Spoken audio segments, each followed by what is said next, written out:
বাস্তবতা আড়াল করে আওয়ামী স্টাইলে পরিস্থিতি নিয়ন্ত্রণ করছে বিএনপি।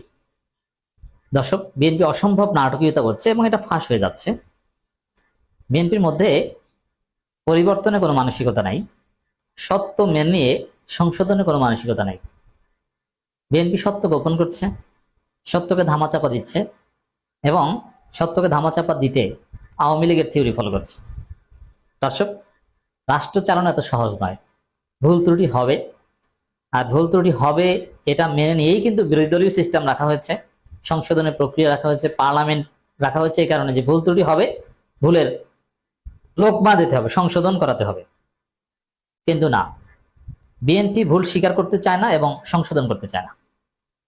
দর্শক, ভয়াবহ ঈদ ব্যবস্থাপনার সাক্ষী হলো বাংলাদেশ। নজিরবিহীন অসম্ভব মিসম্যানেজমেন্ট।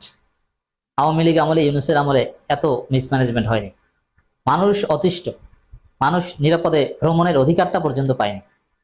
20 বছরের মধ্যে সবচেয়ে বেশি ভাড়া নেওয়া হয়েছে ঈদ যাত্রায়।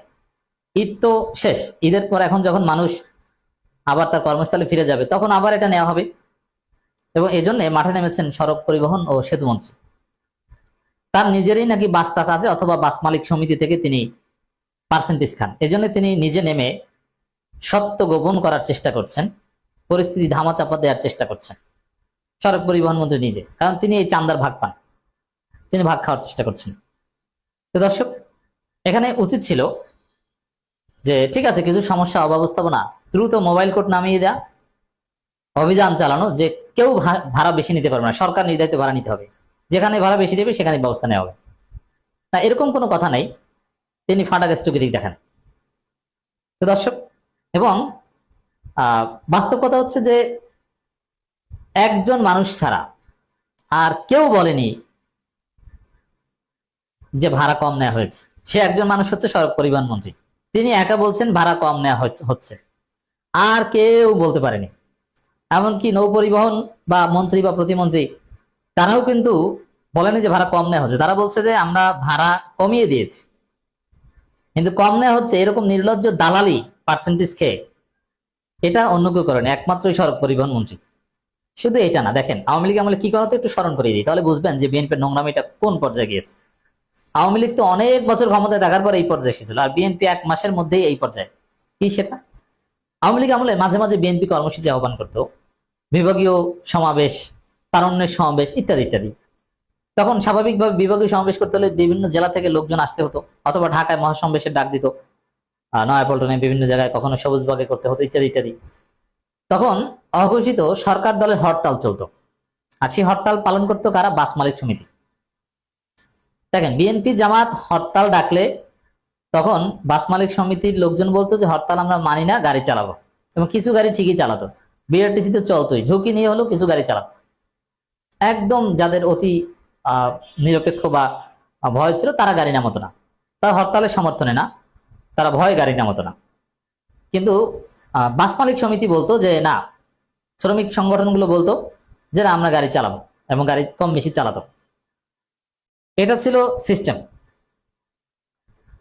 এবং যখন বিএনপি জামাতের কর্মসূচি থাকতো, সমাবেশ থাকতো, তখন হরতালটা পালন করতো এই বাস মালিক সমিতি নিজে, বলতো যে না, আমরা রাস্তায় এগুলো নামাবো না। কি অদ্ভুত! একটা দল সমাবেশ ডেকেছে, এই কারণে তারা গাড়ি নামাবে না, গাড়ি ভাড়াও দিবে না, নামাবেও না। বিএনপি তারুণ্য সমাবেশ, বিভাগীয় সমাবেশ, কোনো গাড়ি নাই। মানুষ লঞ্চে এসেছে, সাইকেল চালিয়ে এসেছে, পায়ে হেঁটে এসেছে, অটো রিক্সা ভ্যান এগুলোতে এসেছে, হাজার হাজার লক্ষ লক্ষ মানুষ। কিন্তু বাস ভাড়া দেয় না, মালিক সমিতি বাস নামাবে না। অঘোষিত হরতাল কারা করতো? এটা বাস মালিক সমিতি। এর মানে বাস মালিক সমিতিকে আওয়ামী লীগ ব্যবহার করত তাদের প্রয়োজনে। যখন গাড়ি চালানোর প্রয়োজন হতো, ঝুঁকি নিয়ে গাড়ি চালাতো হরতালের বিরুদ্ধে, আর যখন নিজেরা হরতাল করার প্রয়োজন হতো তখন নিজেরাই হরতাল করতো। এর মানে বিরোধী দল যাতে রাস্তায় নামতে না পারে, নিজেরাই গাড়ি ঘোড়া বন্ধ করে দিত। এভাবে নির্লজ্জ ভাবে মোনাফিকি স্টাইলে জনগণকে জিম্মি করে এই বাস মালিক সমিতিকে ব্যবহার করত আওয়ামী লীগ সরকার। তা বাস মালিক সমিতি এটা একটা ভয়ঙ্কর প্ল্যাটফর্ম, এবং বিভিন্ন শ্রমিক সংগঠন এরা সরকারের মাধ্যমে ব্যবহৃত হয়। এরা সত্যকে ধামাচাপা দেয় এবং এরা জনগণের সাথে প্রতারণা করে, জনগণকে জিম্মি করে, রাজনৈতিক ফায়দা হাসিল করে সরকার দলের। সেম আওয়ামী লীগ গেছে, পুরোপুরি সব বিএনপি দখল করে ফেলেছে। এখন আমরা কি লক্ষ্য করছি? বাসে অতিরিক্ত ভাড়া আদায়ের অভিযোগ ভিত্তিহীন দাবি বাস মালিক সমিতির। এর মানে অতিরিক্ত ভাড়া আদায় করা হচ্ছে, এটা দিবালোকের ন্যায় স্পষ্ট।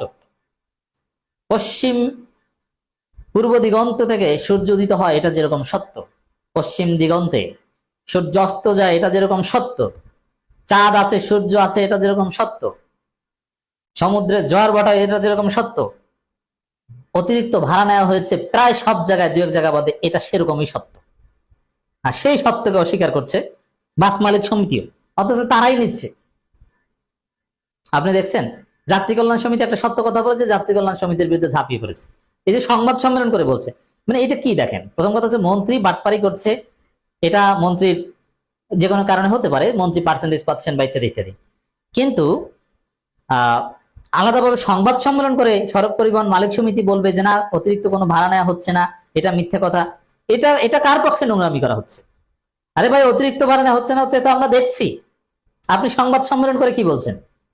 মানে আসলে তারা সংবাদ সম্মেলন করে বলছে এটা না, তাও আবার লিখিত বক্তব্য।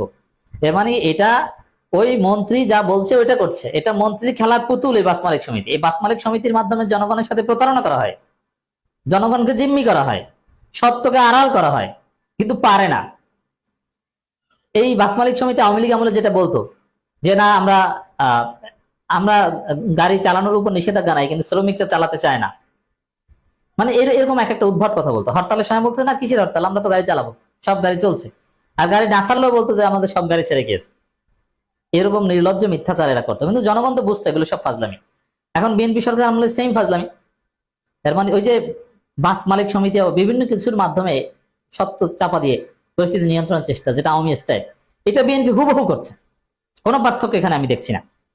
এবার ঈদযাত্রায় বাসে অতিরিক্ত ভাড়া আদায়ের অভিযোগ ভিত্তিহীন বলে দাবি করেছেন বাংলাদেশ সড়ক পরিবহন মালিক সমিতির মহাসচিব মোহাম্মদ সাইফুল আলম। অতিরিক্ত ভাড়া আদায়ের অভিযোগকারী মোজাম্মেল হকের বিরুদ্ধে আইনগত ব্যবস্থা নিতে সরকারের প্রতি আহ্বান জানান। চিন্তা করছেন, অতিরিক্ত ভাড়া নেওয়া হয়েছে এই কথা যে বলছে, তার বিরুদ্ধে মামলা দিয়ে নাকি তাকে জেলে নিতে হবে। মানে এটা কি ফেসিবাদ হতে আর কিছু বাকি আছে? আপনার পকেট থেকে আমার পকেট থেকে অতিরিক্ত ভাড়া দিয়ে আমরা, আর এটা যদি কেউ বলে তার বিরুদ্ধে আইনগত ব্যবস্থা নিবে। কোন ফেসিবাদের কবলে পড়েছে? এইটাই তো আওয়ামী স্টাইল, সত্য কথা বললে জেলে যেতে হয়। প্রত্যেকটা পদে পদে আওয়ামী থিওরি অনুসরণ করছে বিএনপি। ধিক্কার জানাই আমরা বিএনপি সরকারকে।